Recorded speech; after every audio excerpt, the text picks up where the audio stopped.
தந்தை தாயும் நீ என்னுயிர் துணையும் நீ சஞ்சலமது தீர்க்க வந்த தேசிக வடிவும் நீ உன்னையல்லால் மற்றொரு துணை காணேன் அந்த மாதியும் அளப்பரும் ஜோதியே ஆதியே அடியார் தம் சிந்தை மேவிய தாயுமானவன் எனும் சிறகிரி பெருமானே ஆதி அந்தம் காட்டாத முதலாய் எம்மை அடிமைக்கா வளர்த்து எடுத்த அன்னை போல நீதி பெரும் குருவாகி மனம் வாக்கு எட்டா நிச்சயமாய் சொச்சமதாய் நிமலமாகி வாதமிடும் சமய நெறிக்கு அரியதாகி மௌனத்தோர் பால்வெளியாய் வயங்கா நின்ற ஜோதியை என் உயிர் துணையை நாடி கண்ணீர் சொரிய இருகரம் குவித்து தொழுதல் செய்வாம். அகர உயிர் எழுத்து அனைத்துமாகி வேறாய் அமர்ந்ததன் அகிலாண்டம் அனைத்துமாகி பகர்வனை எல்லாமாகி அல்லதாகி பரமாகி சொல்லறிய பான்மையாகி துகளறு சங்கற்ப விகற்பங்கள் எல்லாம் தோயாத அறிவாகி சுத்தமாகி நிகரில் பசுபதியான பொருளை நாடி நெட்டுயிர்த்து பேரன்பால் நினைதல் செய்வாம். சிராப்பள்ளி மலைமேவும் தட்சிணாமூர்த்தி அருள் நல்க பெற்று பராபரமும் எந்நாளும் பைங்கிளியும் பலபாவும் பாடி பாடி தராதள மானிடர்க்கெல்லாம் தன்னமிர்தாய் தந்தருளும் தாயுமான நிராமயனார் அருள் பெரிய கவிதையினால் பொருள் அதனை நினைந்து வாழ்வாம். தாயுமான நிராமயனார் அருள் பெரிய கவிதையினால் பொருள் அதனை நினைந்து வாழ்வாம். தாய்மன சுவாமி பாடல்கள் வகுப்பு 170 உடல் பொய் உறவு அந்த அதிகாரத்தில் 77வது பாடல்.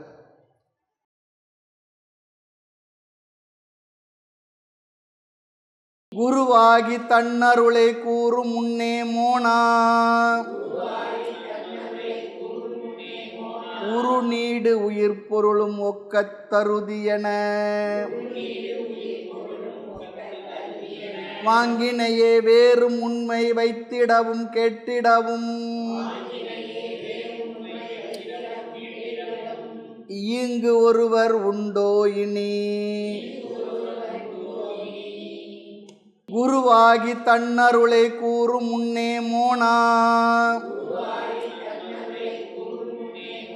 உரு நீடு உயிர் பொருளும் ஒக்கத் தருதியன வாங்கினையே வேறும் உண்மை வைத்திடவும் கேட்டிடவும் இங்கு ஒருவர் உண்டோ இனி. மௌன குருநாதர் தன்னோட குருநாதரை பற்றி சொல்கிறார். இப்போ நம்ம பார்க்குற உடல் பொய்யுரோல கடைசியில் வரக்கூடிய நிறைய பாடல்களில் தனக்கு இந்த ஞானத்தை உபதேசித்து அருளிய மௌன குருநாதரை எங்கெல்லாம் முடியுமோ அவரை விழித்தே இங்கு நிறைய விஷயங்கள் சொல்கிறார். மோன குருவே, தாங்கள் குருவாகி வந்து அருள் நிலையை போதிக்கும் முன்பே உடல் பொருள் ஆவியை ஏற்றுக்கொண்டீரே சொல்கிறார். பொதுவாக சொல்லுவாங்க, குரு இடத்துல போனால் அது இந்த குலதெய்வ, அதாவது குலகுருவாக ஏற்றுக்கிட்டாங்க பாருங்க, அங்கே சொல்லுவாங்களாம். குடும்பத்தோடு போயிட்டு, நான் என் மனைவி என்னுடைய குழந்தைகள் என்னுடைய சொத்து என்னுடைய எல்லா வளங்களும் இன்றே உமக்கு நாங்கள் தானமாக கொடுத்து விட்டோம் சொல்லி நமஸ்காரம் பண்ணுவாங்களாம். ஓங்காரன் சாமி சொல்லுவார் இந்த வார்த்தையை, அப்படி பண்ணுவாங்களாம். அதுக்காக அவர் கூட எழுதி கொண்டு வாங்கிக்க போகிறது இல்லை, ஆனால் அப்படி சொல்கிறது பழக்கத்தில் இருந்திருக்கு. அதுவும் அந்த காலத்தில் ஒரு இனத்துக்கு ஒரு குரு இருந்திருக்கார். பெரும்பாலும் சின்னமாக சொல்லியிருக்கேன்னு நினைக்கிறேன். அந்த குரு பெரும்பாலும் பிராமண சமுதாயத்தை சேர்ந்தவங்களாக தான் அவங்க எடுத்திருக்காங்க. இருக்கு இந்த நெருஞ்சிப்பேட்டையில் சொல்லுவார் சுவாமிஜி, மேட்டூர் கிட்டக்க அழகான இடம், அடிக்கடி நான் போயிட்டு வருவேன்னு சொல்லுவேன். ஒரு தடவை என்ன அழைச்சின்னு போனார் நினைக்கிறேன், நான் மறந்து போச்சு. அவருடைய நண்பர் அங்கே அப்படி இருந்தார் அந்த பொறுப்பில். அது பிற்பாடு வேற அவர்களுடைய குடும்பங்களில் சில நேரத்தில் எல்லாருக்கும் வாரிசு இருக்கணும், பகவானுடைய புண்ணியத்தில் அனுகிரகத்தில் குழந்தைகள் மற்றெல்லாம் இருக்கணும், அதுதானே குடும்பம். அப்படி இல்லாத அந்த சொத்தை எல்லாம் மடத்துக்கு எழுதி வச்சுடுவாங்களாம். அப்படி நிறைய சேர்ந்துருக்கு, அதை நிர்வாகம் பண்ணுறது பெரிய பாடுன்னுவாங்க.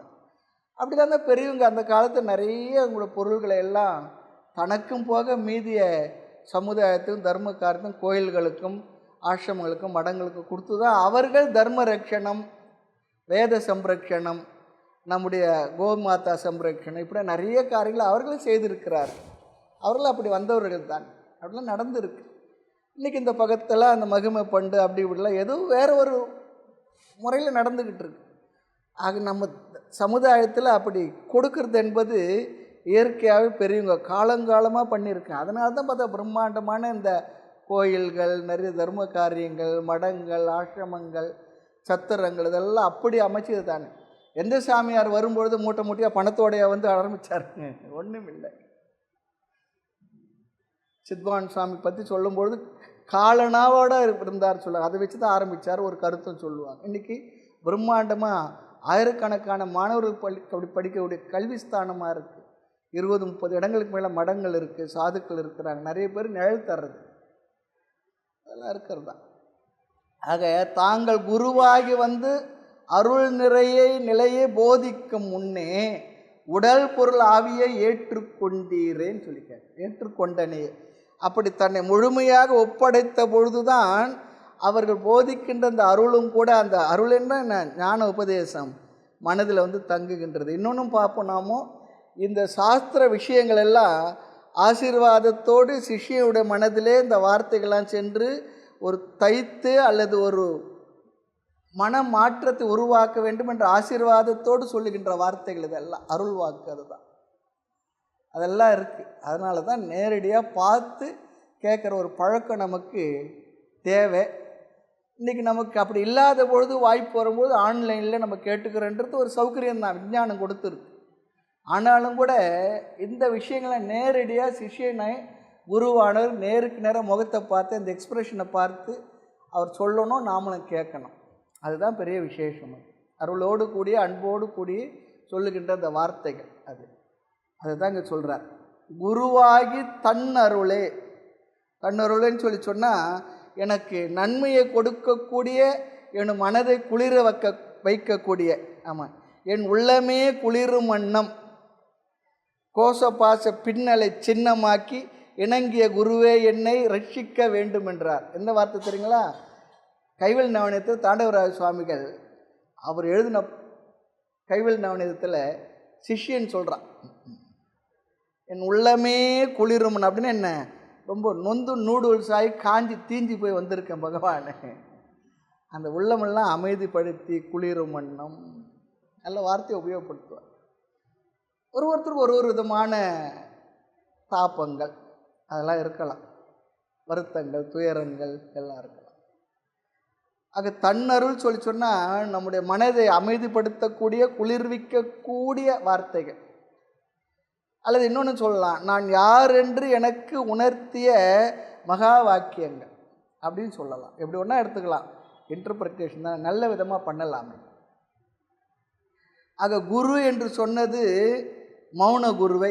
ஏனென்றால் அவருக்கு குருவாக வந்தது மௌன குருன்னா பேசவே மாட்டார், அப்படி இல்லை, பேசுவார், தேவையான போது பேசுவார், உபதேச சமயத்தில் பேசுவார், மற்ற நேரத்தெல்லாம் அதிகமாக பேச மாட்டார் சொல்லி அர்த்தம். மௌன குருன்னா அதுதான் அர்த்தம்.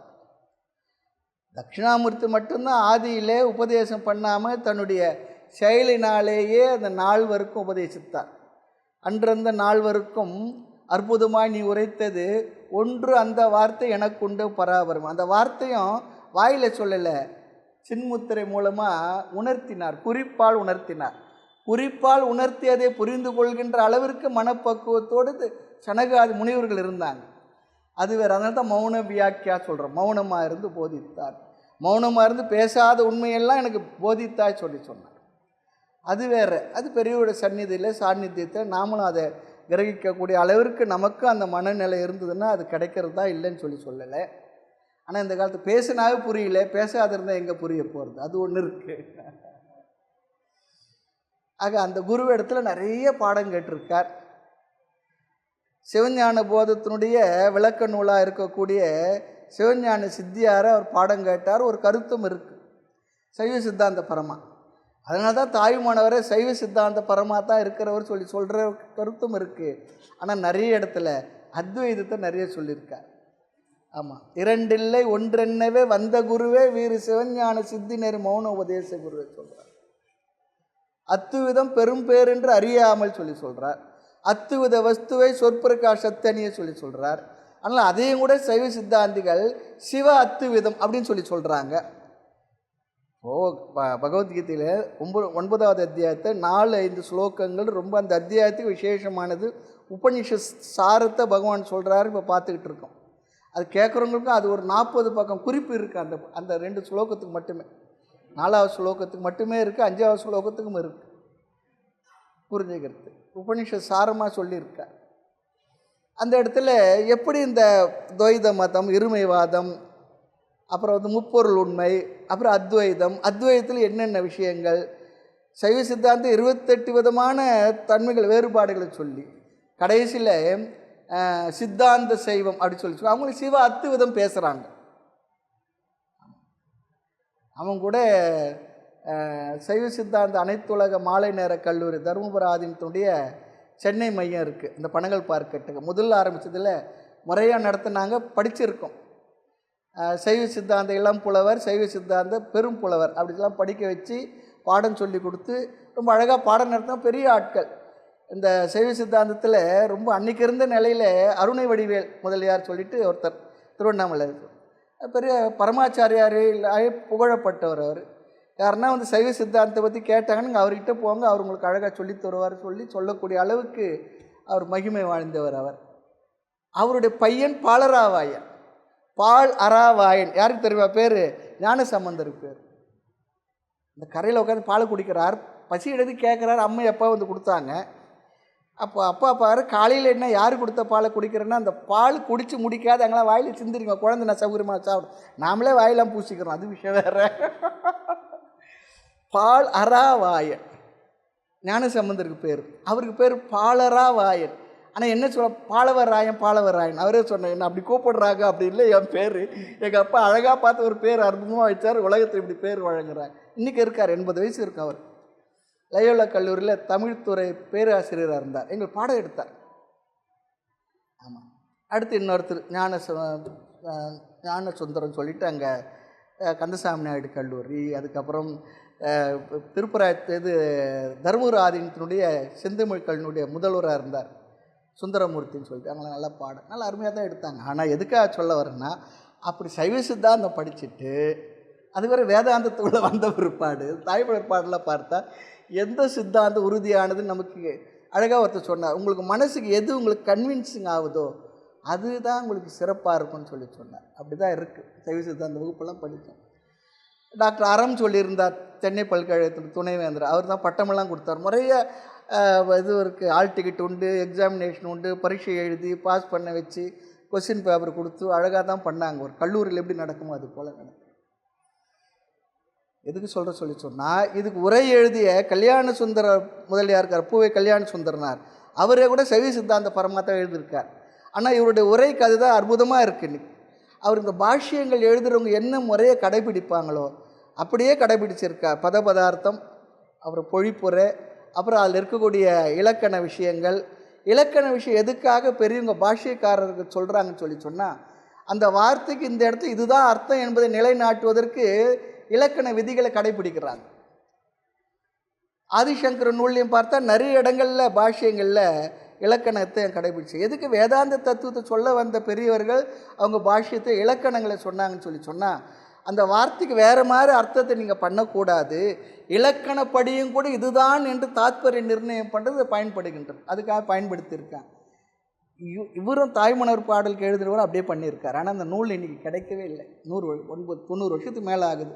ஒரு ஜெராக்ஸ் காப்பி ஒரு சுவாமி நான் எங்கள் மதுரைக்கு வரும்போது கொடுத்து அனுப்பியிருந்தார். அதுதான் இப்போ நிறைய விஷயத்துக்கு பயன்பட்டுக்கிட்டு இருக்குது தாய்மலர் பாடல் விளக்க உரைக்கு. ஆனால் அவர் சைவ சித்தாந்த பரமாக சொன்னாங்கன்னா அத்வைதத்தை சொல்கிற நிறைய வாய்ப்பு இருக்குது. முறையாக குருபாரத்தில் படிச்சிருக்கிறோமே. ஆகினால என்ன சொல், 2 இல்லை 1 என்னவே வந்த குருவே, 2 1 என்பது வென்று நிற்பது நம்முடைய மரபென்ற பரம குருவேன்னு சொல்லியிருக்கார். நிறைய விஷயங்கள் அப்படி சொல்லியிருக்கார். ஆக இங்கே எதுக்கு சொல்கிறேன்னு சொன்னால், அந்த தருமபுர ஆதீனத்தினுடைய ஒரு கிளை மடம் தான் திருச்சியில் மலைக்கோட்டைக்கு போகும்பொழுது ஏறி போகும்போது வலது பக்கத்தில் ஒரு திட்டி வாசல் இருக்கும். உள்ளே நல்லா இருக்குது, பெரிய இடம் இருக்குது. நீங்கள் போயிருக்கீங்களா என்ன தெரியல. அங்கே ஒரு சுவாமி இருந்தார், தம்பிரான் சுவாமி. அவர் தான் இவருக்கு திருச்சிராப்பள்ளி மலையில் முதலமைச்சராக இருக்கும்பொழுது அவரோட தொடர்பு, ஏதோ அவர் இடத்துல ஒரு ஈர்ப்பு. அவர் இடத்துல தான் நிறைய பாடம் கேட்டிருக்கார். அவர் பாடம் கேட்டது இந்த சிவஞான சித்தியார் தான் பாடம் கேட்டார் சொல்கிறாங்க. ஆமாம். ஆக இங்கே குரு என்றது மௌன குரு. எங்கெங்கே போயிட்டோம் நம்ம, பரவாயில்ல, சின்ன தகவல்கள் தானே. குரு என்றது மௌன குருவை பற்றி சொல்கிறார்.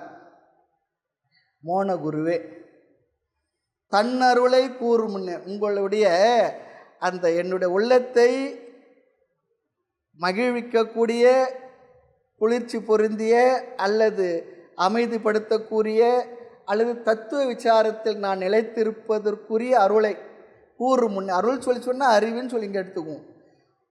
கூறும் முன்னேன்னு சொல்லி வார்த்தை வந்துடுது. சொல்கிறதுக்கு முன்னே மோனா, அதான் மோன குருவே. மோனன்னா எப்பொழுதும் அமைதியாக இருக்கக்கூடியவர். சிலர் பார்க்கல, எப்போ அமைதியாக இருப்பாங்க, ஆனால் புத்திசாலியாக இருப்பாங்க, தேவையானது பேசும், அப்படியே இருக்காங்க. அந்த மோனா உரு நீடு உயிர் பொருளும் ஒக்க தருதி என ஒரு புஸ்தகம் போட்டிருக்காங்க. அவரே தருதின்னு ஒரு இடத்துல எழுதியிருக்கார். பாட்டில் தகுதி என்னன்னு போட்டு வச்சிருக்கார். Proof correction. என்ன பார்த்தாலும் ஏதோ ப்ரூஃபில் ஏதோ ஒரு இடத்துல ஒரு தகராறு வந்துடுது. 100% பண்ண முடியறதில்லை. அதனால தான் பாருங்கள், இந்த லண்டனில் இங்கிலாந்துலேருந்து ஒரு அந்த டிக்ஷனரிக்கு என்ன பேர், ஆக்ஸ்போர்ட் டிக்ஷனரியா, அதுலேயே ஒரு வார்த்தை போட்டிருக்கு. உங்களுக்கு இந்த டிக்ஷனரியில் ஒரு தவறு, ஒரு எழுத்து பிழை கண்டுபிடிச்சி கொடுத்தா இவ்வளோ பணம் உங்களுக்கு சன்மானமாக கொடுப்போன்னு சொல்லிட்டு. அது எதுக்கு தெரியுங்களா? கண்டுபிடிச்சி சொல்கிறதுக்காக. அதிலே ஒருத்தர் தப்பு கண்டுபிடிச்சார். நம்முடைய தொடர்பில் இருக்க ஒருத்தர் கண்டுபிடிச்சி எழுதுனார். அதுபோல் இங்கே ப்ரூஃப் கரெக்ஷனில் வந்துடுது தகுதி என. ஆனால் தருதி என தான் பாடம். நம்ம பாடம் இருக்கிறதுனால இந்த வார்த்தைக்கு தவறாக வருதுன்னு சொல்லி புரியுது நமக்கு. ஆக ஒக்க தருதி என்னென்னா, உன்னுடைய உடல் பொருள் ஆவி எல்லாவற்றையும் உங்களிடத்தில் நான் சமர்ப்பித்து விட்டேன்னு சொன்னால், எல்லாத்தையும் கொடுத்த பிற்பாடு எனக்குன்னு தனியாக என்ன இருக்குது? எனக்குன்னு ஒன்றும் இல்லை. அந்த எண்ணம், அந்த பாவனை ரொம்ப தேவை. ஆமாம், என்னுடையது இல்லை, இதம் மம, இது என்னுடையது இல்லை. அதில் என்னுடையது அப்படி சொல்லி இல்லைன்னு சொல்கிறதுக்கு என்னுடையது தான் வந்துட போகுதுன்னு சொல்லிட்டு இதம் மம, இது இல்லை என்னுடையது. இதம் மம அந்த வார்த்தை வரும் பாருங்க. அப்போ இது இல்லை என்னுடையது, இது இல்லை என்னுடையது. அழகான வார்த்தை. ஏன்னா மனசு திடீர்னு என்ன ஆகுன்னா, கொடுக்கலான்னு நினைப்போம், இல்லை வேறு எதுவும் பண்ணலான்னு நினைப்போம். அப்புறம் என்னுடையதுன்னு சொல்லி வந்துடும் பொழுது மனசு கொஞ்சம் சங்கடம் வந்துட்டு போகுதுன்னு, இல்லை என்னுடையது இது, இதம் மம, இதம் மம, இதம் மம. அப்போ எல்லாத்தையும் நீங்கள் கொடுங்கன்னு வாங்கிட்டீங்க. தருதி என வாங்கினையே, எடுத்துக்கிட்டே நானும் கொடுத்துட்டேன்னு சொல்கிறேன். தன்னருளை என்றதுக்கு மௌன ஆனந்தத்துக்கான உபதேசத்தை அப்படின்னு சொல்லி எடுத்துக்கிறார். அப்படி குருவாகி உபதேசம் தரும் முன்னே உடல் பொருள் ஆவி மூன்றையும் ஒரு சேர தருமாறு கேட்டு பெற்றுக்கொண்டு ஏற்றுக்கொண்டீர்கள். அதையும் கொடுத்தேன் சரின்னு சொல்லிட்டு அக்செப்ட் பண்ணிட்டீங்க, ஏற்றுக்கிட்டீங்க. சரிப்பா அப்படி சொல்லி ஏற்றுக்கிட்டீங்க. வாங்கினையே வேறும் உண்மை வைத்து இடவும், மறுபடியும் வேறு ஒரு உண்மையை கேட்டு தெரிந்து கொள்ளவோ, எனக்கு சொல்கிறதுக்கோ இங்கே வேறு யார் இருக்காங்க, வேறு என்ன இருக்குன்றார். இப்போது வேதாந்த தத்துவ உபதேசத்தில் நீ அதுவாக இருக்குன்னு சொன்ன பிற்பாடு அதுக்கு மேலே அங்கே என்ன உபதேசம் இருக்குது, அதுக்கு மேலே செய்கிறதுக்கு என்ன இருக்குது? அதுக்கு மேலே ஒன்றும் இல்லையே. அதில் புரிதல் இல்லைன்னா வேறு என்ன சொல்லலாம்? உச்சபட்சமாக கடைசியாக சொல்கிறது நீ அதுவாக இருக்கிறாய், முடிஞ்சு போச்சு. அதை கேட்டு நம்ம புரிஞ்சிட்டோம்னா, அகம் பிரம்மாஸ்மி சொல்லிட்டோம்னா அதோட எல்லாம் முடிஞ்சு போச்சுன்னு அர்த்தம். அதுக்கு மேலே அங்கே உபதேசிக்கிறதுக்கு ஒன்றும் இல்லை. அதுக்கு மேலே நான் கேட்கறதுக்கு நீங்கள் சொல்கிறது என்ன தான் இருக்குன்றார். நல்ல வார்த்தைகள் இதெல்லாம். குருவாகி தன்னருளே கூறும் முன்னே, மௌன குருவே நீ எனக்கு குருவாக வந்து தன் அருளினை செய்யும் முன்னே உடல் பொருள் ஆவி மூன்றையும் ஒரு சேர தருமாறு கேட்டு பெற்றுக்கொண்டாய் சொல்கிறார். குரு அப்படி வாங்கிட்டார். அப்போ தான் என்னென்னா என்னுடையது என்கின்ற தன்முனைப்பு இருக்கு பாருங்க, அது இல்லாமல் போயிடும். அதுக்காக எல்லாத்தையும் அவர் எழுதி வாங்கிட்டார் அப்படிலாம் அர்த்தம் இல்லை. பாவனை மூலமாக அதை செய்து கொண்டாராம். பாவனை மூலமாக கேட்டு பெற்றுக்கொண்டாய். இனி வேறொரு உண்மைகளை குறித்து அறிந்து கொள்ளவோ கேட்டு தெரிந்து கொள்ளவோ இங்கு வேறு ஒருவர் உளரோ. அப்படி தெரிஞ்சுக்கிட்டு வேற ஒரு ஆள் இல்லைன்ற அப்படின்னு என்ன சொல்கிறத நீங்கள் சொல்லிட்டீங்க. கேட்டு பெற்ற நான் தனியாக யாருன்னா இருக்கிறேன்னா நானும் அப்படி ஆயிட்டேன் இல்லையா? நானும் நீங்களும் ரெண்டும் வேறு வேறு இல்லை. சரியாக புரிஞ்சுக்கிட்டோம். குரு வந்து உபதேசம் பண்ணும் பொழுது அல்லது சன்னியாசி தீட்சை கொடுக்கும் பொழுது குரு என்ன பண்ணுறாருன்னா எல்லாம் முடிஞ்ச பிற்பாடு மகா வாக்கிய உபதேசத்தை செய்து வச்சு சிஷ்யனுடைய மார்பில் கையை வச்சு அவருடைய மார்பில் கையை வச்சு எங்கேயும் இங்கேயும் இருக்கிறது தத்துவ திருஷ்டியில் ரெண்டுமே ஒன்று தான். இங்கே குரு சிஷ்யன்ற வேறுபாடு கூட இல்லை. விவகாரத்து வேணும்னா குரு சிஷ்ய வேறுபாடு இருக்கலாம், தத்துவ திருஷ்டியில் நாம் எல்லாம் ஒன்று தான். அது மகா வாக்கிய உபதேச சமயத்தில் பண்ணுவார், சொல்லுவார். அதுக்கப்புறம் அங்கே யார் இருக்காங்க? இருக்கிறது ஒன்று தான் பொழுது அங்கே கேட்குறது ஆள் எங்கே இருக்குது? இன்னொரு ஆள் இல்லையே.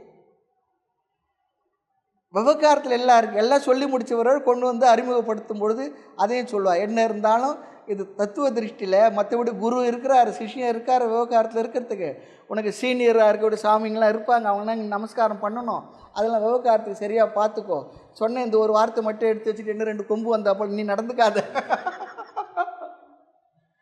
ஆமாம், அப்படி ஆகிடும். அதனால தான் பார்க்குறோம் இந்த அத்வைத தத்துவத்தை புரிஞ்சுக்கிறதுல 2 பக்கம் கூரான கத்தியை போன்றது. குழந்தை கையில் கிடைச்சா என்ன ஆகும்? அதுபோல் தகுதியானவருக்கு, தர்மமாக வாழ்ந்தவர்களுக்கு, ஒழுக்க நெறியில் நின்றவர்களுக்கு, அவர்கள் நினைச்சாலும் அவர்கள் அதர்மமாக நடக்க முடியாதவர்களுக்கு, கர்மயோகத்தை செய்து தன்னை தகுதிப்படுத்தி கொண்டவர்களுக்கு, சாதனை சொல்லிட்டு சம்பத்தி உள்ளவர்களுக்கு தான் இந்த அத்வைத சித்தாந்த உபதேசமானது முழு பலனை தரும். இந்த ஞானம் இல்லைன்னா அந்த முழு பலன் வராது. ஏன்னா வேறு வேறு மாதிரி சைடு எஃபெக்ட்லாம் வந்துடும். எல்லா மருந்துமே ஒரு சைடு எஃபெக்ட் இருக்குன்றாங்க. அதுபோல் அத்வைத ஞானத்துக்கு கூட சைடு எஃபெக்ட் இருக்கும். என்ன தெரியுங்களா? பக்குவம் இல்லாத கேட்டுட்டோம்னா நானே கடவுள் என்ன வரும்? அப்பா முடிஞ்சு போச்சு. அப்புறம் அங்கங்கே அடிக்கும் போது தான் நான் எப்படி கடவுளாக இருக்க முடியும் தெரியும். அதனால தான் அத்வைத ஞானத்தை வெளியில் பெரும்பாலும் சொல்லாமல் வந்து கேட்குறவங்க மட்டும், சிஷ்யர்கள் மட்டுமே அந்த காலத்தில் வச்சுருந்தாங்க. இருந்தாலும் இந்த காலத்தில் நம்ம சென்மயானந்த சுவாமி படாசாமி வந்த பிற்பாடு இந்த கீத ஞான யஜ்ஞம் மூலமாக உலக மக்களுக்கு எல்லாரும் பகவத்கீதையை பொதுவெளியில் கொண்டு வந்து போட்டார், உபநிஷத்தை பொதுவெளியில் கொண்டு வந்து போட்டார், பிரயோஜனமாச்சு. அதனால தான் தப்போவன் மகராஜ் இடத்துல சென்மயானந்த சுவாமி படிச்சுட்டு முடித்த பிற்பாடு அவர் நடந்துக்கலாம்ப்பா, எப்பா நீ இங்கேயே எங்கன்னா இருன்னு சொன்னான். இல்லை சுவாமி, நான் கீழே போயிட்டு மக்களுக்கு அதை சொல்லணும், வேண்டாம்ப்பா அப்படி சொல்லி சொன்னாராம். அப்போ ஒரு உதாரணம் சொன்னேன். அந்த கங்கை இங்கேயே இருந்தால் அதோடய பயன் யாருக்கும் இல்லை இல்லையா? அது எங்கே எவ்வளோ பறந்து போச்சுன்னா அது அவ்வளோ பேர் பயன்படுது. அதை சொல்கிறேன் சாமி, உங்கள் ஆசீர்வாதம் இருக்கட்டுன்னாரான். அப்புறம் தான் ஒரு எசிட்டேஷனோடு தான் அவர் ஆசீர்வாதம் பண்ணார்னு அவருடைய வரலாறில் வருது. அவர் தான் இதுக்கெல்லாம் விதை போட்டவர். கீத ஞான யஜ்ஞன்றது அவர் தான் தொடங்கினவர். பிற்பாடு சாந்திபுனியில் ஆசிரமம் அமைச்சு நிறைய ஆச்சாரியர்களை உருவாக்குனார். அதில் அற்புதமான ஒரு சுவாமி தான் நமக்கு கிடைச்ச சுவாமி தயானந்த சரஸ்வதி. அப்புறம் பரமார்த்தன சுவாமி, நம்ம சுவாமிகள் எல்லாருமே அந்த பரம்பரையில் வந்தவங்க தான். அதனால் என்ன ஆச்சு, உலகம் முழுக்க நிறைய இந்த கருத்துக்கள் இன்றைக்கி நாம் உட்காந்து கேட்குறோம். பகவத்கீதை உபநிஷத்துனா அவங்க தொடங்கி வச்சுட்டு தான் சென்மயானந்த சுவாமியுடைய என்ன சொல்கிறது, அவர் கொடுத்தது தான். எதுக்குன்னா அந்த அத்வைத வேதாந்த கருத்து இருக்கே, நீ அதுவாக இருக்கிறாய், நான் அதுவாக இருக்க நீ செய்ச்சித்திரம் மிகன் இருக்கான்னு சொல்கிறார் பாரு. அதை சொல்லி கொடுக்கறதுக்கு பெரிய ஒரு சிரமம் இருக்குது. அந்த தகுதி இல்லாத பக்குவம் இல்லாதவருக்கு நீ தான் கடவுள் சொல்லிட்டுன்னு வச்சுங்களேன், ஒரு வழி ஆகிடும் நம்ம. அதனால தானே உபநிஷத்தில் இதுக்கு ஆத்மான்னா என்னென்னா நீ தான் சொன்னால் இந்த உணவு தான் ஆத்மா, அப்புறம் பிராணன் தான் ஆத்மா, அன்னமய கோஷம் பிராணமய கோஷம் எல்லாம் பாட்டு போய் தவம் பண்ணி தெரிஞ்சுக்கொண்டா சிஷியனுக்கு பிருகுவள்ளியில் அது தானே வருது.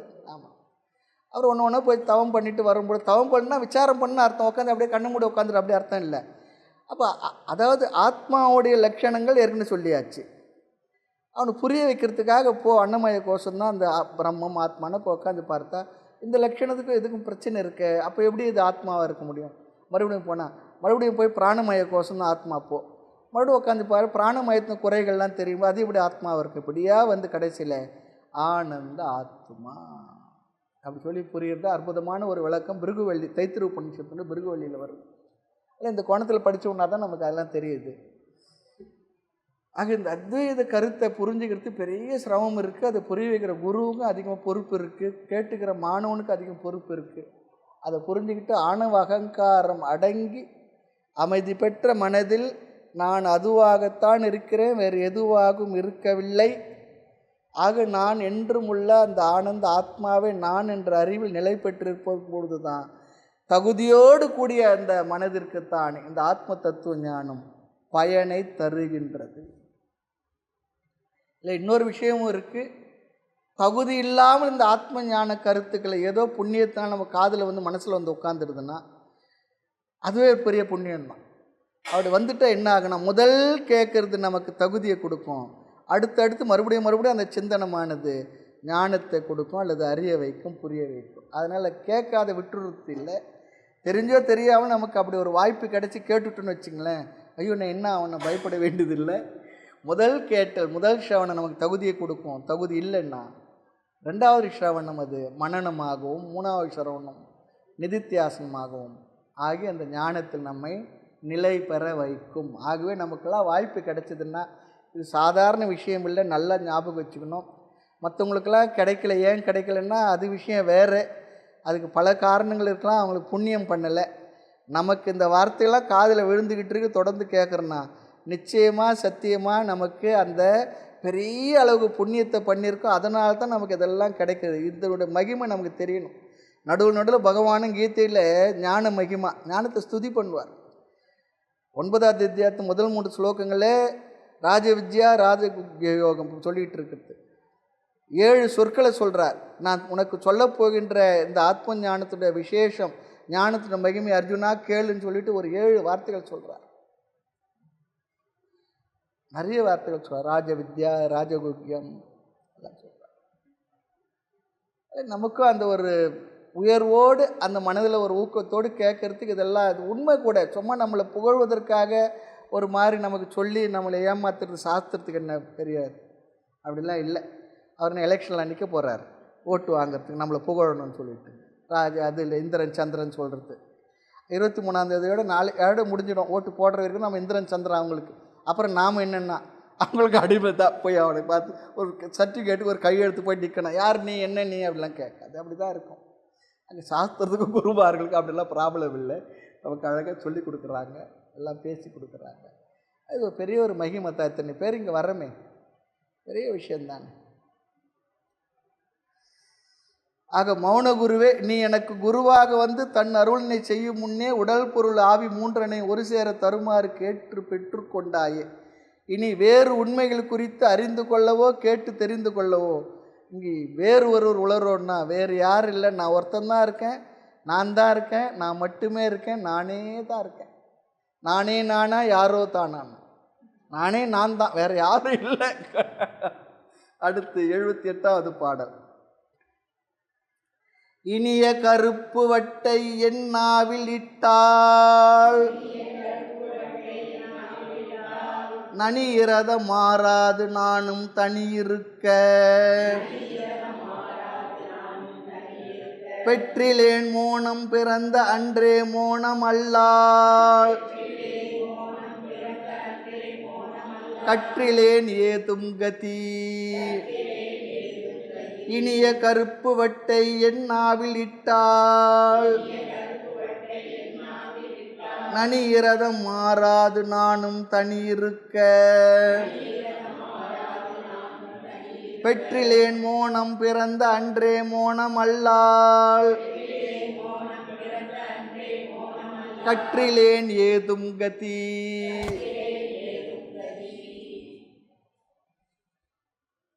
கருப்பு வட்டை கரும்பு துண்டுன்னு அர்த்தம். கருப்புன்னா இங்கே கலரை சொல்லலை, கரும்பு சொல்லி அர்த்தம். ஏன் கருப்பு சொன்னார்னா, அந்த கரும்பும் இருக்குது, கருப்பு இல்லாத இன்னொரு கரும்பும் இருக்குது, இந்த சக்கரை ஆலைக்கெல்லாம் கொண்டு போகிற அந்த கரும்பும் இருக்குது. அதுக்காக சொன்னார தெரியாது. இங்கே கருப்பு சொல்லிச்சுன்னா கருப்பு கரும்பு, வட்டை சொல்லிச்சுன்னா துண்டை, கரும்பு துண்டை. கரும்பு எப்பவுமே மதுரமான சுவையை உடையது. மதுரம்னா என்ன? இனிக்கும். ஆமாம். கீவாஜா ஒருத்தர் வீட்டுக்கு போனாராம். கீவாஜா யாருன்னா ஊவே சாமிநாத ஐயருடைய பரம சிஷ்யர். ஊவேசா யாருன்னா மகாவித்வான் மீனாட்சி சுந்தர பிள்ளையனுடைய சிஷ்யர். மீனாட்சி சுந்தர பிள்ளை யாருன்னு சொல்லி சொன்னால் திருவாவூர் ஆதீனத்தினுடைய ஆஸ்தான வித்வான். அந்த வரலாறுலாம் படித்தா அற்புதமாக இருக்கும். அவருக்கும் அந்த திருவாவூர் ஆதீன கர்த்தராக இருந்த சுப்பிரமணிய தேசிகருக்கும் இருந்த அந்த உறவெல்லாம் படிக்கும் பொழுது அற்புதமாக இருக்குது. அவங்க எல்லோரும் பெரிய பண்புள்ளவர்கள், படித்தவர்களாக இருந்திருக்காங்க. அதெல்லாம் அவர் ஒருத்தர் வீட்டுக்கு போனாராம். போன பொழுது என்ன வேணும் உங்களுக்குன்னு கேட்டாராம். டீ வேணுமா காப்பி வேணுமான்னாராம். டீயே மதுரம்னாராம். டீயே மதுரம் யார்? என்எஸ் கிருஷ்ணனுடைய வீட்டுக்காரமா. டீயே மதுரம்னாராம். அது சிலையிட பேசுறது அவருக்கு ஸ்பான்டேனியஸாக வருமா அவருக்கு. அதுபோல் மதுர சுவை உடையது. அதனால் இனிய கருப்பு வெட்டை, கருப்பு சொல்லி சொன்னால் கரும்பு என்ற பொருள். அது என் நாவில் இட்டால், இனிய கரும்பு துண்டை என் நாவில் வைத்து சுவைக்க அதன் சுவையும் நாவும் ஒன்றுபடுவது போல். நல்ல உதாரணம் இது. இப்போது நாக்கில் ஜலம் இல்லைன்னா சர்க்கரை வச்சா கூட டேஸ்ட்டு தெரியாது. நாக்கில் ஜலம் இருந்தால் தான் சர்க்கரை வச்சோம்னா அதுதான் நமக்கு என்ன பண்ணும்? சுவையை உணர்த்தும். வறண்டு போன நாக்கில் எதுவும் சுவை தெரியாது. கையில் சர்க்கரை வச்சா டேஸ்ட்டு தெரியுமா? அதே போல் தான் நாக்கும் கூட. அதில் கொஞ்சம் நீர் இருக்கணும், நீர் சுரக்கணும். அது இருந்தால் என்ன ஆகும்? அந்த சுவை ஒன்றாவது போல, நாவும் ஒன்று, சுவையும் நாவும் ஒன்றுபடுவது போல நானும் மௌனத்தை விட்டு தனியே இருக்க முடியாது. எப்படி சொல்கிறாரு பாருங்களேன். நானும் எப்படின்னா, என்னால் நீங்கள் மௌன குரு எனக்கு ஞானத்தை கொடுத்துருக்கீங்க, ஞானம் என் மனதில் போய் ரொம்ப அழகாக தங்கிடுது. ஆகையினால நானும் என்னால் மௌனத்தை விட்டு சும்மா அப்படிலாம் இருந்துக்கிட்டு இருக்க முடியாது. நானும் மௌனம் ஆகிட்டது. என்னால் மௌனத்தை விட்டு தனியாக இருக்க முடியாது. மௌனத்தை கொடுத்த ஞானத்தை விட்டு என்னால் வாழ முடியாது. அதுதான் சொல்லுவோம். ஞானம் ஒரு தடவை வந்துடுதுன்னா அந்த ஞானத்தை விட்டு நம்மால் வாழ முடியாது. அறிவு நமக்கு வந்துடுதுன்னா அந்த அறிவு படி நடக்கிறமான்றது வேறு. ஆனால் அந்த அறிவை விட்டு நம்மால் வாழ முடியாது. அறிவுனுடைய விசேஷம். அதனால தான் அறிவு வந்தால் போகாது, அறியாமல் போனால் வராது, போனால் வராது, பொழுது போனால் நிற்காதுன்னா. அது போல் அறிவு நமக்கு கிடச்சிடுதுன்னா, அதுவும் ஆத்மாவை பற்றி அறிவு நமக்கு வந்துடுதுன்னா நிச்சயமாக மறக்க முடியாது. அது எப்பவும் இல்லை, அதில் இருக்க முடியலன்றது தான் அடுத்த பிரச்சனை, அது வேறு. ஆக மௌனத்தை விட்டு என்னால் தனியே இருக்க முடியாது. மௌனம் கைகூடிய பிறகு மௌனத்தை தவிர வேறு எதனையும் கற்றுக்கொள்ளும் பேரும் இல்லை. இதெல்லாம் கேட்டு தெரிஞ்ச ஒரு பாடு வேறு எங்கே இலக்கிய கூட்டத்திலே, அந்த கூட்டத்திலே, இந்த கூட்டத்தில் வேறு எங்கெல்லாம் போய் உட்காந்து கேட்கறதுக்கெல்லாம் ஒன்றும் இல்லை. உண்மை இது, சத்தியம் இது. அதாவது நமக்கு மற்ற நேரத்தில் மற்ற வகுப்பு பேசுகிறதெல்லாம் ஒரு மாதிரி இருக்கும். ஆனால் உபநிஷத்தையும் கீதையும் சம்பிரதாயத்தில் வந்த குருமார்கிட்ட முறையாக கேட்ட பிற்பாடு வேறு எதுவுமே நமக்கு சுவைக்காது, போகிறதுக்கு மனசும் வர விருப்பம் இருக்காது. ஒரு அலங்காரத்துக்காக, ஒரு இலக்கிய நயத்துக்காக, மொழி அறிவுக்காக கேட்குறதுக்கு கூட நமக்கு விருப்பம் இருக்காது. இது சத்தியமான உண்மை, நானும் அனுபவித்த உண்மை இது சொல்கிறேன். ஆமாம், நம்ம சுவாமி இடத்தெல்லாம் பாடத்தெல்லாம் கேட்ட பிற்பாடு வேறு எங்கேருந்து யார்கிட்டும் போய் கேட்குறதுக்கு கேட்கக்கூடாதுன்றதில்ல, தோணலை, அவ்வளோதான். அப்படிதான் உண்மை. எங்கேயும் உட்காந்து நம்மளால் உட்காந்துலாம் அதை கேட்டுக்கிட்டு இருக்க முடியாது. ஆனால் இந்த விஷயங்கள்லாம் என்ன பண்ணுறோம்? எவ்வளோ நாள் எத்தனை முறை சொன்னாலும் வந்து கேட்குறோம். பகவத்கீதை இன்னொரு வகுப்பு ஆரம்பித்தாலும் நீங்களாம் வரத்தானே போகிறீங்க, வருவீங்களே, கேட்பீங்களே. உபநிஷத்தை எத்தனை தடவை சொன்னாலும் நமக்கு கேட்குறோம் இல்லையா? இதே போல் வேறு மீட்டிங்னா என்ன பண்ணும்? அது ஒரு தடவை கேட்டாச்சு போயிட்டே, வேண்டாம், அதில் என்ன இருக்குது, புதுசாக என்ன சொல்ல போகிறார். இதுலேயும் புதுசாக எதுவும் சொல்லலை இருந்தால் கூட, ஆனால் அதில் நம்ம ஒரு டேஸ்ட் இருக்குது இல்லையா, நமக்கு மறுபடியும் கேட்குறது. அப்போ இந்த அறிவினுடைய மேன்மை இதுதான், மீண்டும் மீண்டும் கேட்க வைக்கும். ஆக வேறு எதனையும் கற்றுக்கொள்ளும் பேரும் இல்லை. எனக்கு தேவையும் இல்லை, அதுக்கு ஒரு வாய்ப்பும் அமையல, போதும்.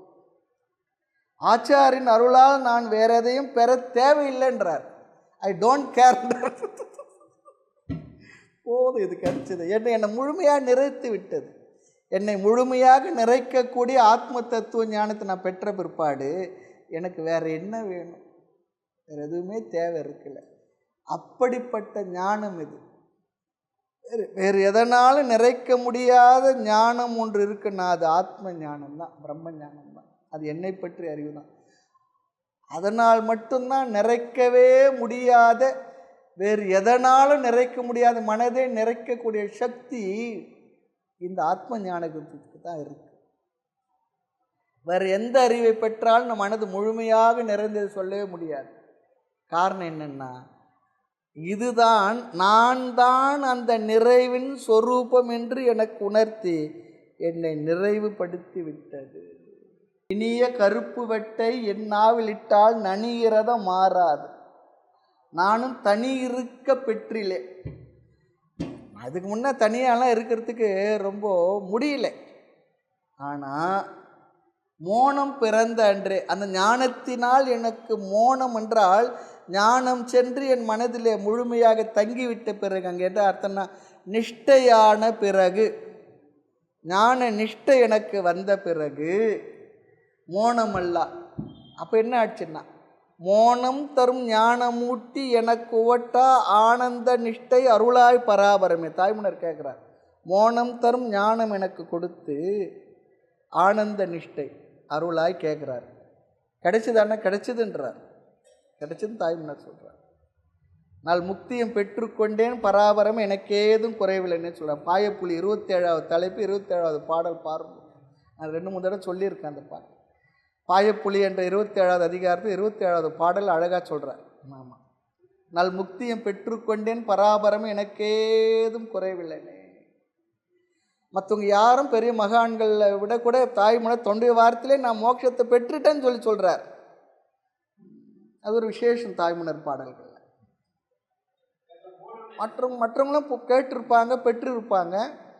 அவர்கள் அது சொல்லலை, ஆனால் தாய்மன்னர் சொல்லியிருக்கார். அதுக்கு ஆதாரம் அவர் பாடல்களே இருக்கு. ஆமாம், அகப்பிரமாணம் புறப்பிரமாணம் இதெல்லாம் சொல்லுவாங்க. அந்த பிரமாணம் அவர் பாடல்களே இருக்கு. ஆமாம், என்னது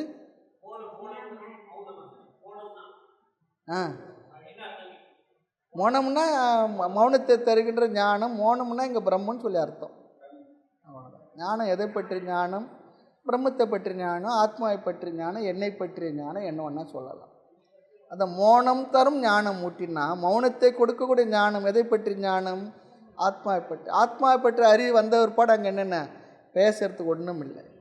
ராமகிருஷ்ண பரமஹம்சர் சொல்கிறது போல் பெரிய டைனிங் ஹால், நிறைய பேர் இப்போ உட்காந்துக்கிட்டு இருக்காங்க, சாப்பாடு பரிமாறுறாங்க, எல்லா சத்தமும் கேட்டுக்கிட்டு இருக்கு.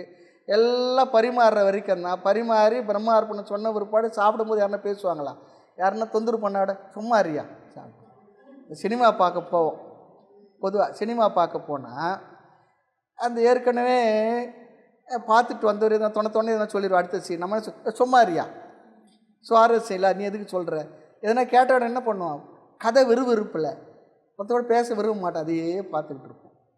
அதுபோல் இந்த ஞானத்தில் நிஷ்டை வந்த பிற்பாடு அவருக்கு இயல்பாகவே மௌனம் அதுதான் வரும், வேறு எதுவும் வராது.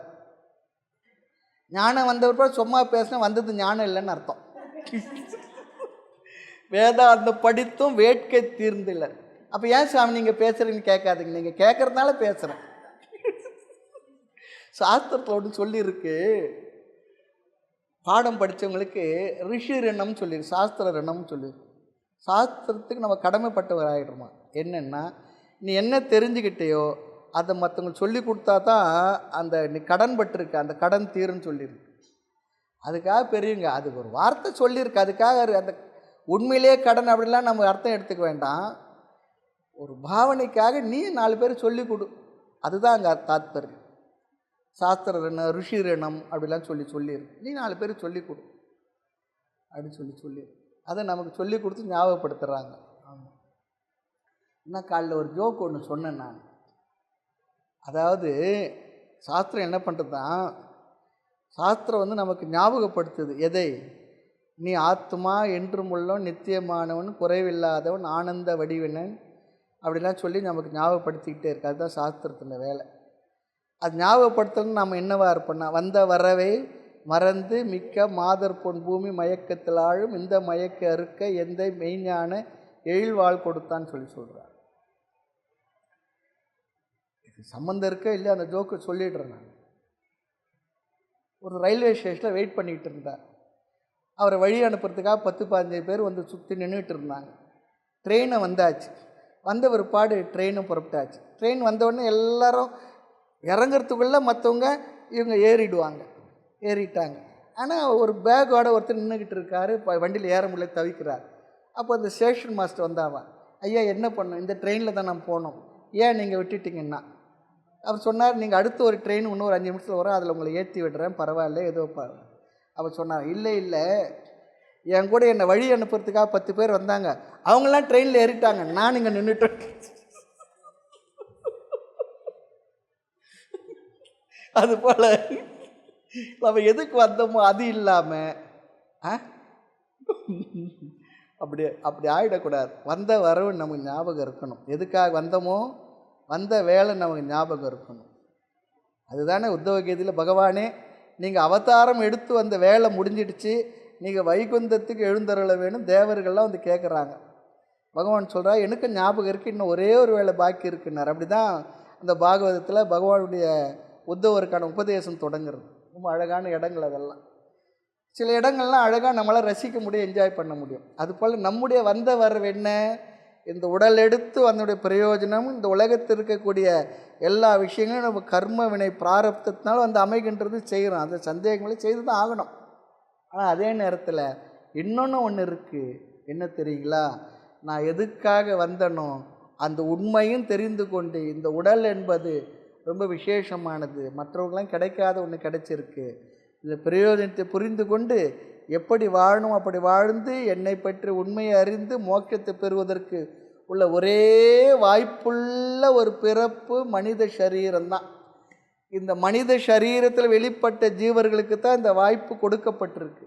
வேறு எந்த உடலில் வெளிப்படுற ஜீவர்களுக்கு இந்த வாய்ப்பு கொடுக்கல. ஒரு ஆடோ மாடோ நாயோ நரியோ ஒரு பறவையோ குருவியோ அல்லது மரமோ செடியோ எல்லா ஜீவர்களாக இருந்தாலும் அவைகளுக்கெல்லாம் இந்த வாய்ப்பு கொடுக்கப்படவே இல்லை. அதனால தான் எல்லா சாஸ்திரம் முதல்ல மனித பிறவியுடைய மேன்மையை முதல் சொல்லும். எண்ணறிய பிறவிதழில் சொல்லும். அரிதறிது மானிடராய் பிறத்தல் அறிந்து சொல்லும் இல்லையா?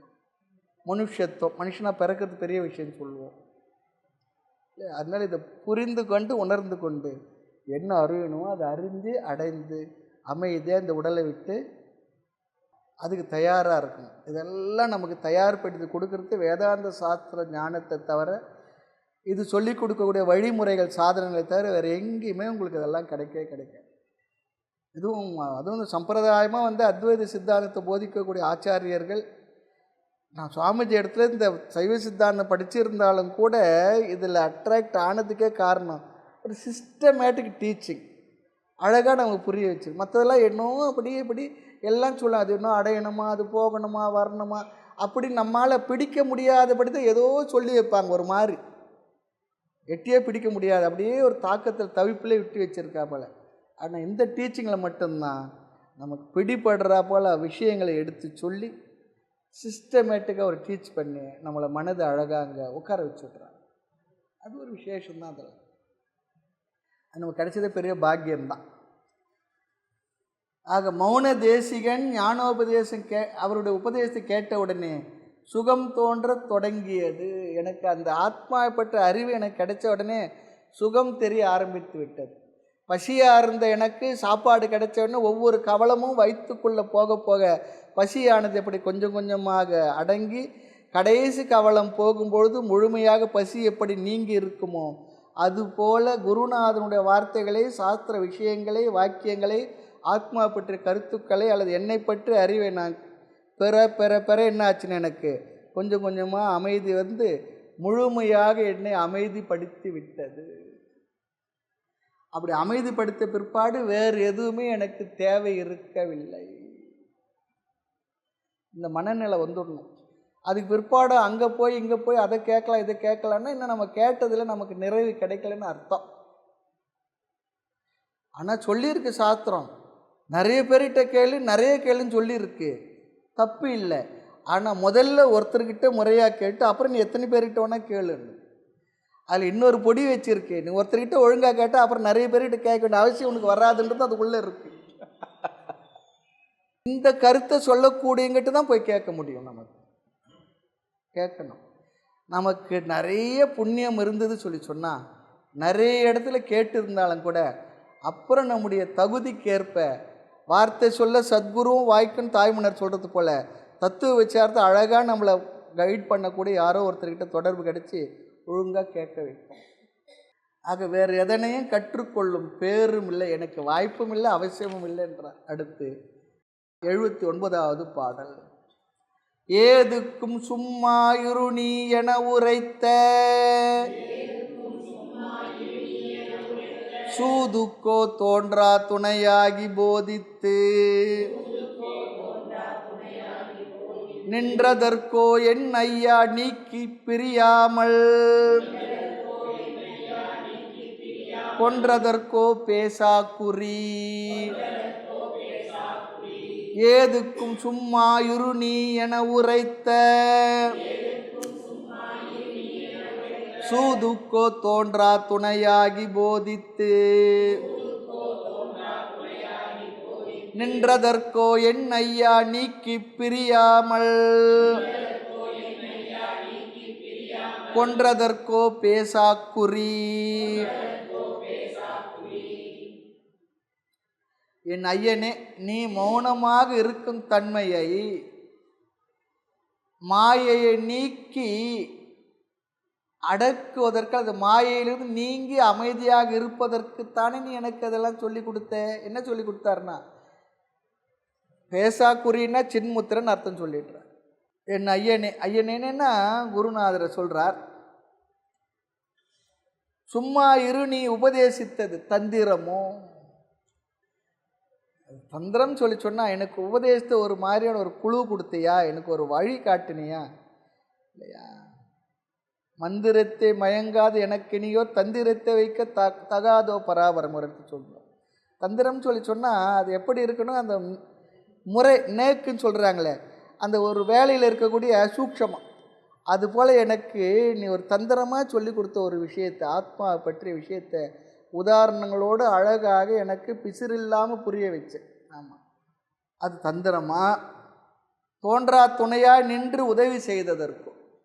தோன்றா துணை சொல்லி சொன்னால் கண்ணுக்கு முன் எதிர்படாமல் உதவி புரியும் நிலையை குறிக்கின்ற சொல்லுன்னு சொல்கிறார். சில நேரத்தில் நம்முடைய கண்ணுக்கு முன்னே இல்லை என்றாலும் கூட தெரியாவிட்டாலும் நாம் கேட்ட சாஸ்திர வார்த்தைகள் அது நம்மை அழகாக கொண்டு சென்று வழி நடத்தும். அல்லது நமக்கு தெரியாத ஏதோ ஒரு புண்ணிய பலனினால் நமக்கு ஒரு குருநாதரை காட்டி அவர் மூலமாக இந்த உணர்த்துதல்கள் கிடைத்து கொண்டே இருக்கும். தோன்றா துணையா. ஏதுக்கும் சும்மா இரு நீ என உரைத்த. நீ சும்மா இரு, சும்மா இரு, சும்மா இரு. சும்மா இருக்க சுகம் உதயமாகுமே இம்மாயா லோகமினி ஏனடா.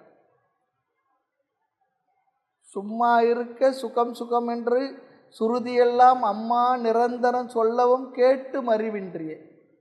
இப்போ சும்மா இருன்னு சொல்லி சொன்னால் ஒரு அர்த்தம், பிரம்மமாயிருன்னு ஒரு அர்த்தம் இருக்குது. மற்றபடி நான் சொல்லி கொடுத்த இந்த அறிவிலேயே நீ இரு அமைதியாக சொல்லி அர்த்தம். சும்மா இரு, சும்மா இரு சொல்லற என்றாலுமே அம்மா பொருளொன்றும் அறிந்திலனே. சும்மா இருப்பதுவே சுற்றற்ற பூரணம் என்று எம்மால் அறிதற்கு எளிதோ பராபரம். கஷ்டம் சொல்கிறார். மரத்தை விட்டு நீங்காதிருக்க மாயின் செயலை அடக்க தந்திரத்துக்காக சொல்லி கொடுத்தியா, தோன்றா துணையாக இருந்து எனக்கு உதவி செய்வதற்காக சொல்லி கொடுத்தியா இருந்தியா, அல்லது அந்த பரத்தை அந்த பிரம்மத்தை விட்டு நீங்காதிருப்பதற்கும் மாயையின் செயலை அடக்குவதற்கா, மாயைப்படுத்துகின்ற பாட்டிலிருந்து என்னை நீங்கி இருப்பதற்கா, நீக்கி பிரித்து வைப்பதற்கா, எதற்காக நீ அந்த சின்முத்திரையை காட்டி என்னை ஆட்கொண்டாய். நாம் சொல்லுவோம் சில நேரத்தில், எதுக்காக நீங்கள் அப்போ இப்படி சொன்னீங்க, இல்லை இப்படி செய்கை காட்டினீங்க, எதுக்கு இந்த அடையாளம் சொன்னீங்க, எனக்கு சொல்லி கொடுங்கன்னு கேட்குறா போல் இருக்குது இந்த இடத்துல. நீக்கி என்றால் மாயையிலிருந்து பிரித்து வேறுபடுத்தி விடுதல். பிரியாமல் என்றால் வேறுபடுத்தாமல் தன்னுள்ளேயே அடங்கி கிடத்த, தான் தானாக இருத்த, தன்னிலே தானாய் கனிந்து அவிழ்ந்து சுகசமாதியாய் பொன்னிலே பனி போலும் மாயை தரும் மனமே. நம்மிலே நாம அப்படியே அமைதி பெற்றிருக்கு, தன்னிலே தானாக இருப்பது. வேறு எதுலேயோ இருக்கிறது. நம்ம இப்போ எல்லாம் வேறு எதுலேயோ இருக்கிறோம். எது எதில் இருக்கிறோம் நமக்கே தெரியும். எதுலேயே தான் இருக்கிறோம். இங்கே தன்னிலே தானே நான் நானாக இருப்பேன், தான் தானாக இருப்பேன், தன்னிலே தானாக தான் சொல்கிறார். பிரியாமல் வேறுபடுத்தாமல் தன்னுள் நான் தான் அந்த ஆத்மா என்ற அறிவில். அங்கே வேறுபாடே இல்லை.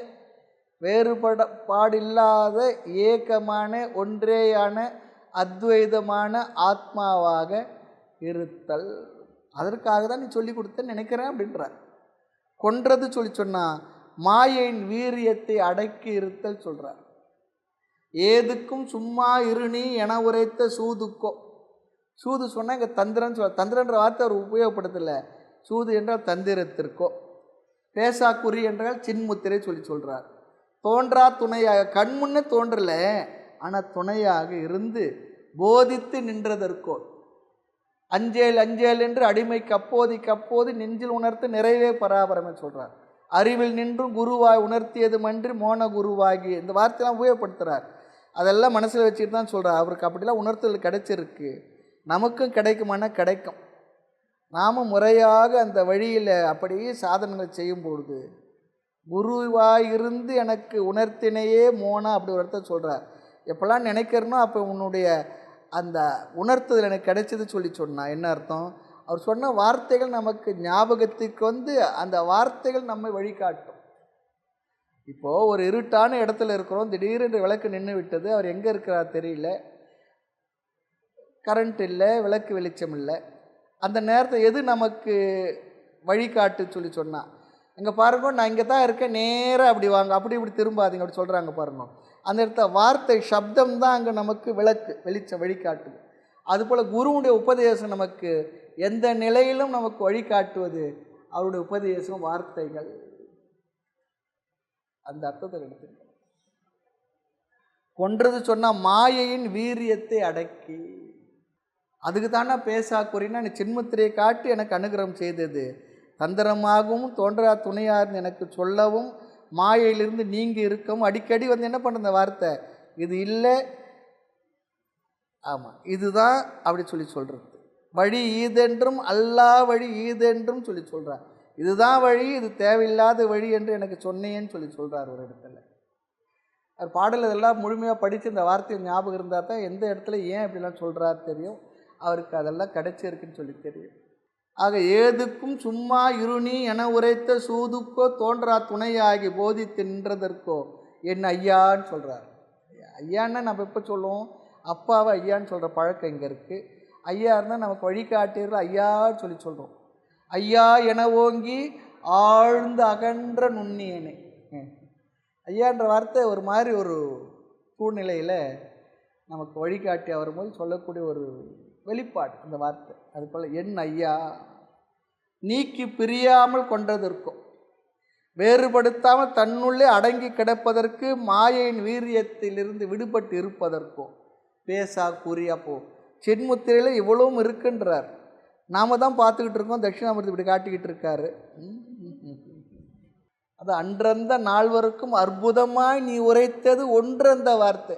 சாஸ்திரம் சொல்லுது பேசவே இல்லைன்னு சொல்லுது, நீ உரைத்த வார்த்தைன்னு சொல்கிற. என்னென்னா சின்முத்திர, அதனால் சின்முத்திராங்குச செங்கைக்குள்ளே அடக்கி வாசமரும் சச்சாரம் மீது எண்ணெய் ஒரு ஞான மத்த கஜம் என வளர்த்தாய் சொல்கிறார். தாய்மனை சொல்கிறார்.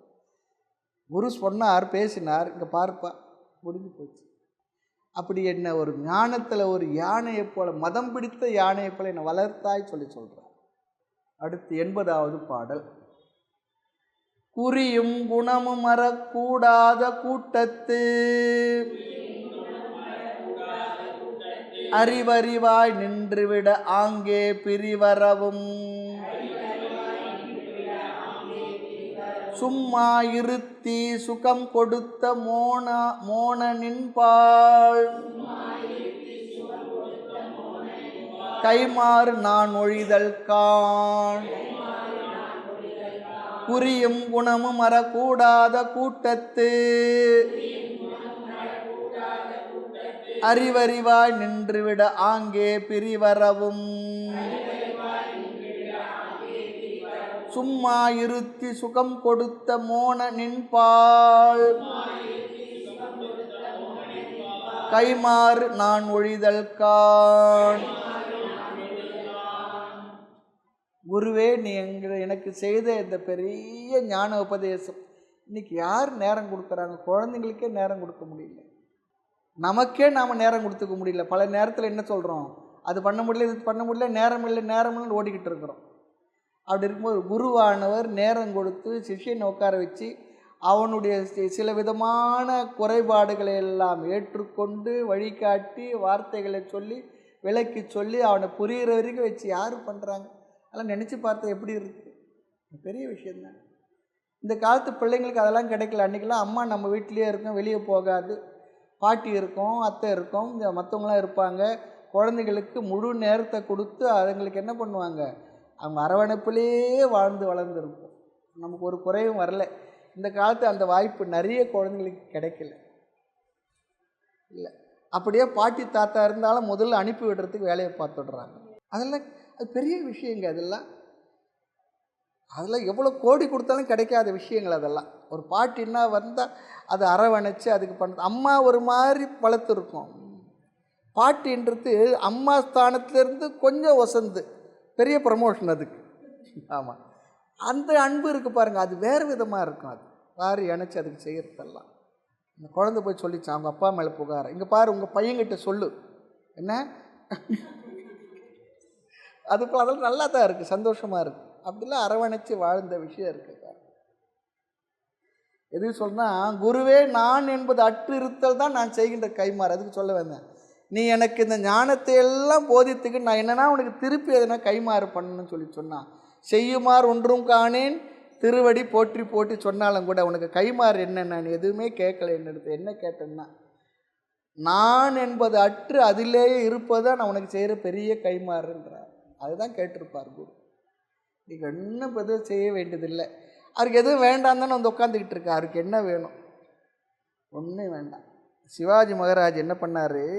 மகாராஷ்டிராவில் ராமதாஸ் அவருடைய குரு, அவர் இடத்துல அவரால் வளர்ந்தார். அவங்க அம்மா ஜீஜாபாய், அப்புறம் அவங்க. அப்போ ஒரு சமயத்தில் இந்த ராஜ்யத்தை முழுக்க அவர் எடுத்து கொடுத்தாரா. எனக்கு எதுக்குப்பா இதெல்லாம்? இல்லை கொடுத்துட்டேன். சரி கொடுத்துட்டு இல்லை நான் வாங்கிக்கிட்டேன். அடுத்த செகண்ட் நான் உனக்கு கொடுத்துட்டேன், போய் அதை பார்த்துக்கோன்னாராம். அவருக்கு எது? ஜனகரும் அப்படி செய்தார்னு சொல்லிட்டு வரலாறு யாக்ஞவல்யருக்கு கொடுத்தார். அப்படி குருவே நான் என்பது அற்று இருத்தலே நான் செய்கின்ற கைமாறு, வேற என்ன வேண்டாம், நீயா இருப்பா. அதுதான் உபதேசம். ஒன்று எடுத்து நான் எதையுமே எதிர்பார்க்கல. நம்ம வீட்டில் பிள்ளைங்கிட்ட அப்பா அம்மா என்ன எதிர்பார்க்குறாங்க? எதனா எதிர்பார்ப்பு இருக்கா? ஒரே ஒரு எதிர்பார்ப்பு இருக்கும், ஏதோ வயசான காலத்தில் அன்பாக 2 வார்த்தை பேசணும்னு எதிர்பார்ப்பு. அது கூட அவங்க கொடுக்குறதுக்கு தயாராக இல்லைன்னு என்ன பண்ண முடியும்? அவ்வளோதான். அதையும் கூட நம்ம என்ன பண்ணுறோம்? வேதாந்தம் படித்த நாம சரி அதெல்லாம் அப்படி தான் இருக்கும். பாவம் அதுங்களுக்கு என்னென்னா வேலை ஜோலி, இந்த ஊர் பக்கம் பேச ஜோலி, நிறைய ஜோலி இருக்கும், அது வேலை இருக்கும், அதுங்க அப்படி தான் இருக்கும். அதை சமாதானப்பட்டு நாமளும் என்ன பண்ணுறோம்? நம்ம வாழ்க்கை நடத்திக்கிட்டு இருக்கோம். குறியும் குணமும் மற கூடாத கூட்டத்து. குறியும் குணமுன்னா, குறி என்ற அடையாளம்னு சொல்லிட்டார் ஒரு உரையாசிரியர்.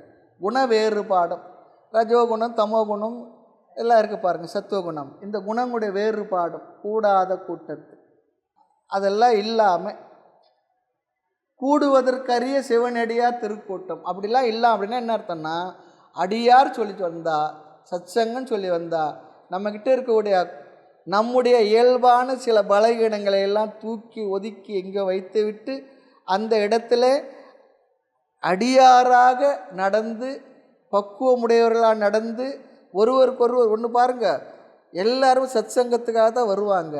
வந்த பிற்பாடு நல்ல விஷயம் கொஞ்ச காலம் இருப்பாங்க. பிறகு என்ன ஆகுன்னா அவங்கவுங்களுடைய சுபாவங்கள் வெளிப்படும் பொழுது இப்படி ஆகிடுறாங்க. நடக்குது நிறைய இடத்துல, அப்படி தான் ஆகுறது. நிறைய இடத்துல அதுதான் ஆகுது. அப்புறம் அது துர்ச்சங்கமாக மாறிடும். ஆமாம், அப்போ சாதாரண நாங்களே பரவாயில்ல, நீங்கள் ஏன் இப்படி அடிச்சுக்கிறீங்கன்னு சொல்லி கேட்குறோம். நடக்குது தானே, உண்மை தானே இது. அதுக்கெல்லாம் இடம் கொடுக்காமல் நாம் பக்குவமாக இருக்கணும். அது ஒரு பெரிய விஷயம்.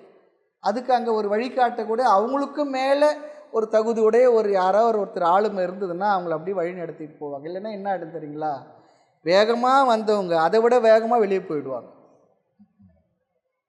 அதுவும் நடக்கும். அதனால் நமக்குள்ள ஒரு சில நியமங்களை வைத்துக்கொண்டு ஒருவர் ஒரு கோடு போட்டு அந்த எல்லைக்கு அந்த பக்கமும் வேண்டாம் இந்த பக்கமும் வேண்டாம் அப்படி இருந்து இந்த ஞானத்தை பெற்று நிறைவு பெற்றுடணும். அது ரொம்ப முக்கியமானது. அது மேலே வச்சுக்கூடாது. பொதுவாக சொல்கிறேன், நீங்களாம் அப்படி இல்லைன்றது எனக்கு தெரியும். ஏன்னா 17 வருஷம் பார்க்குறோமே. நீங்களாம் அப்படி இல்லை, நீங்களாம் நம்மளால் அப்படி இருக்க முடியாது. ஏன்னா ஓரளவு சாதனை செஞ்ச சம்பத்தியோடு வந்தோம். நமக்கு பெரிய ஒரு எதிர்பார்ப்பு ஒன்றும் இல்லை இல்லையா. ஏதோ நம்ம தெரிஞ்சதை சொல்கிறோம், அதை கேட்டுக்கிட்டு பாருங்கள், அவ்வளோதானே. வேறு என்ன உங்களுக்கு என்னிடத்தில் எதிர்பார்ப்பு இல்லை. எனக்கு வேணால் எதனா எதிர்பார்ப்பு இருக்கலாம் ஆசிரமத்துக்கு மற்றதுக்காக.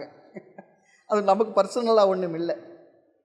ஆமாம், இங்கேயும் அப்படி தான் இருந்தேன், தேனிலையும் அப்படி தான் இருக்கேன். ஒரு வார்த்தைக்காக சொல்லணும்னா, அங்கேருந்து ஒன்றும் ஒரு சின்ன ஒரு துரும்பு கூட இங்கேயும் வரக்கூடாது, பேரையும் வரக்கூடாது. அது எது அங்கங்கே அப்படி இப்படி நடந்துக்கிட்டு இருக்கு. சொந்த தேவைகளுக்கு எதுவுமே இல்லை, எல்லாம் நிறைவேறிடுது. மருந்து மாத்திரை, என் ஃபோனு கூட செல்ஃபோன் கூட சார்ஜ் பண்ணுறதில்ல. அங்கே இருக்கிற பைசாவில் இருக்கிறேன், சாப்பிட்றேன், வந்து போனேன்ட்டு தான் வண்டியை உபயோகப்படுத்துகிறேன், வேறு எதுவுமே இல்லை. அது நமக்கு நல்லா இருக்குது, நிறைவாக இருக்குது. நீங்களும் கொடுக்குறீங்க, இங்கேயும் நடக்கிறது அங்கேயும் நடக்கிறது, ஏதோ அது பாட்டு நடக்குது. ஆச்சரியமாக தான் இருக்குது. உங்க அப்படி இப்படி ஏதோ நடக்குது, அவ்வளோதான். அது போல் எந்த எதிர்பார்ப்பும் இல்லை. அதுபோல் வேதாந்த தத்துவ ஞானத்தை சொல்லிக் கொடுக்க குருவன் நமக்கு என்ன எதிர்பார்ப்பு இருக்கும். குருவும் என்ன எதிர்பார்ப்பார்னா, அந்த ஞானத்தை நல்லா நீங்கள் புரிஞ்சுக்கிட்டு இருக்கீங்களா, அப்பா போதும். நம்ம குழந்தைங்களுக்கு சொல்லுவோம், நீங்கள் நல்லா இருந்தால் அதுவே போதும்ப்பா, அப்படி தானே சொல்கிறோம். அதான உண்மை கூட. சத்தியமாக மனசார நம்ம அதை தான் சொல்லுவோம். ஏன்னா நாளைக்கு அதுக்கு எதனா கஷ்டப்பட்டு தான் முதல் வருத்தப்பட போகிறது நாம தான் இருப்போம், மற்றவங்கள விட. அதுபோல் இங்கே தத்துவ ஞானத்தை சொல்லிக் கொடுக்க குருவுக்கு என்ன எதிர்பார்ப்பு இருக்குன்னு சொன்னான். இந்த தத்துவ ஞானத்தை புரிஞ்சுருந்தாங்களா, ரொம்ப சந்தோஷம். ஒரு ஆசானுக்கு, அதுவும் வேதாந்த தத்துவ விஷயத்தில் ஒரு குருவுக்கு நம்ம சொல்லிக் கொடுத்த தத்துவ ஞானத்தை சரியாக புரிஞ்சுக்கிட்டு இருக்கான்னு அதை விட பெரிய சந்தோஷம் இருக்காது. பொதுவாக ஆசிரியர்களுக்கு இருக்கக்கூடிய ஒரு விசேஷம் என்னென்னா, நாம் நல்லா படிக்கிற பசங்களை பார்த்தா சொல்லிக் கொடுக்குற ஆசிரியர், பேராசிரியர் ரொம்ப சந்தோஷமாக இருக்கும். அதே போல் தத்துவ ஞான விஷயத்தில் நல்ல குருவுக்கு இன்னொன்று சொல்லுவாங்க, சுவாமிஜி அடிக்கடி சொல்லுவாங்க, தன்னுடைய சிஷியன் இந்த தத்துவ ஞான விசாரத்தில் நம்ம விட குருவையும் ஜெயிக்கக்கூடிய அளவுக்கு அறிவு இருந்தால் குரு சந்தோஷப்படுவாரா, இந்த ஒரு வித்தையில் மட்டும்தான். இன்னும் நல்லா சொல்கிறியப்பா, இன்னும் சரியாக சொல்கிறிய, அப்படி சந்தோஷப்படுவாரா. மற்ற வித்தியில் அப்படி இல்லை. ஆமாம், அது வந்துடும். வேதாந்த தத்துவ ஞானம் சரியாக நம்ம உள்ளே போயிருந்தோன்னா அதுதான் மனநிலை. அதனால தான் நம்ம இடத்துல இருக்கக்கூடிய எல்லா விதமான உணர்வுகளிலிருந்து நம்மை விடுவித்து, நம்மை நிறைவுபடுத்தி, நம்மை அமைதிப்படுத்தி வைக்கிறது தான் வேதாந்த தத்துவ ஞானத்து விசேஷமே. அப்படிப்பட்ட குரு அந்த சிவனடியார் திருக்கூட்டம் அதுக்காக சொல்ல வந்தேன். அறிவு அறிவாய் நின்று விட, அடியார்த்தம் அறிவே நம் அறிவாய் நிலைத்து விட. அடியார்களுடைய அறிவு என்னவா இருக்கு? அவருக்கு அவருடைய குருநாதர் சொல்லி கொடுத்த ஆத்ம ஞான குருவாக இருந்தால் அந்த அறிவாய் அப்படியே நிலைத்து இருக்க, நின்றுவிட, நிலைத்து விட, பிரிவர நீக்கமில்லாமல் சும்மா இருத்தி அமைதிப்படுத்தி மௌனத்தில் இருக்க செய்து, அப்படி இருக்கிறதா என்னவா, அங்கே நான் என்ற தன்முனைப்பு இல்லாமல் இருத்தல் தான். அதுதான் ஒழிதல்னா, அப்படி இருத்தல் தான் கான் சொல்கிறேன். மௌன குருவே அடையாளமும் குண வேறுபாடும் ஒழியவும், சிவனடியார் திருக்கூட்டத்தோடு சேர்ந்திருக்கவும், அவர் தம் அறிவே தம் அறிவாய் கொண்டு நிற்கவும், அங்கே பரத்தோடு பிரிப்பின்றி நிற்கவும். அதான் பிரிவு சொல்லி சொன்னா, அறிவறிவாய் சொல்லி சொன்னால் அந்தர்முகத்தை அறிவு வடிவாய் நிலை பெறுது, அறிவிலே நிலை பெறுது. நிலை பெற்ற மாதவர் சித்தத்திலே சொல்கிறார் பாருங்க. இந்த ஆத்ம ஞான கருத்திலே நிலை பெற்ற மாதவர் பெரிய மகாத்மாக்களுடைய அதுதான். அப்படி நிலை பெறுதல். பிரிவரவுன்னு சொல்லி சொன்னால் அத்துவிதமாக இருக்கின்ற முக்தி நிலைன்னு சொல்லிடுறார். பிரிவர இருக்கிறதுனா அத்துவிதமாக இருக்கக்கூடிய முக்தி நிலை. அப்போ முக்தி நிலையிலே சொல்லி சொன்னேன் என்னென்னா, அத்வைதமாக புரிந்திருத்தல்.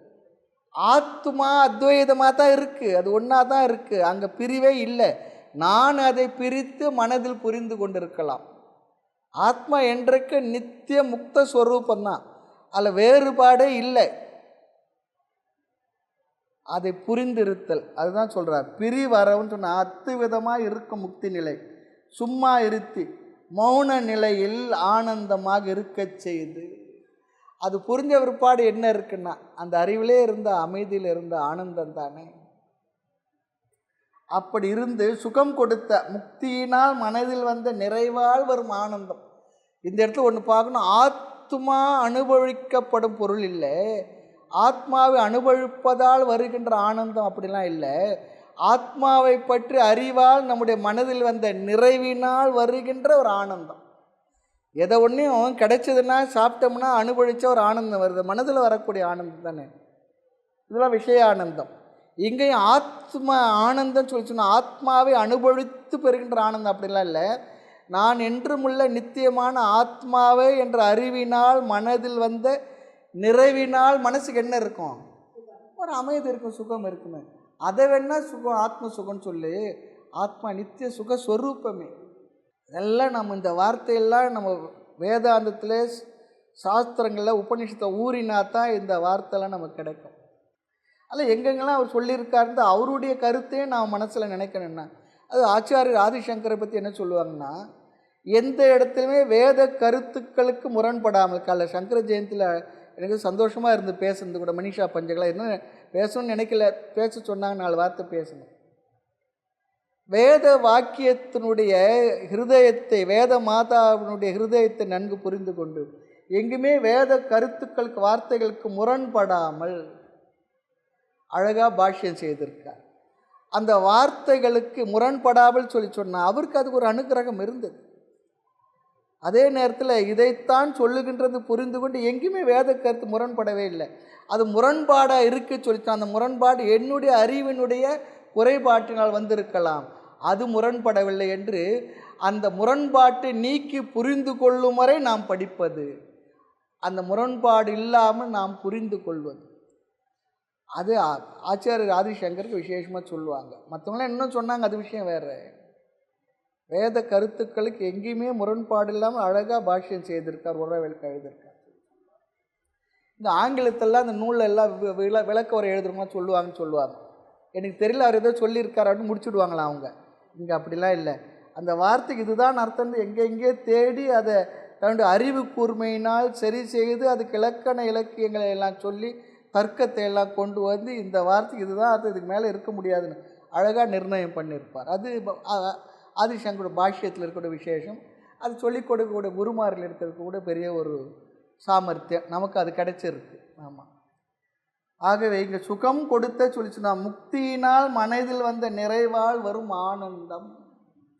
அப்படி சுகம் கொடுத்த குறியும் குணமும் மற கூடாத கூட்டத்து அறிவறிவாய் நின்றுவிட அங்கே பிரிவரவும் சும்மா இருத்தி சுகம் கொடுத்த மோன நின்பால் கைமாறு நான் ஒழிதல் காண். அப்படி கொடுத்த உனக்கு நான் என்ன கைமாறு கொடுக்க முடியும்? மூர்த்தி எல்லாம் வாழி எங்கள் மௌன குரு வாழி, அருள் வார்த்தை என்றும் வாழி, அன்பர் வாழி பராபரமே. ஓம் பூர்ணமத பூர்ணமிதம் பூர்ணாத் பூர்ணமுதச்யதே பூர்ணஸ்ய பூர்ணமாதாய பூர்ணமேவாவசிஷ்யதே. ஓம் சாந்தி சாந்தி சாந்தி. ஹரி ஓம். ஸ்ரீ குருப்யோ நமः. ஹரி ஓம்.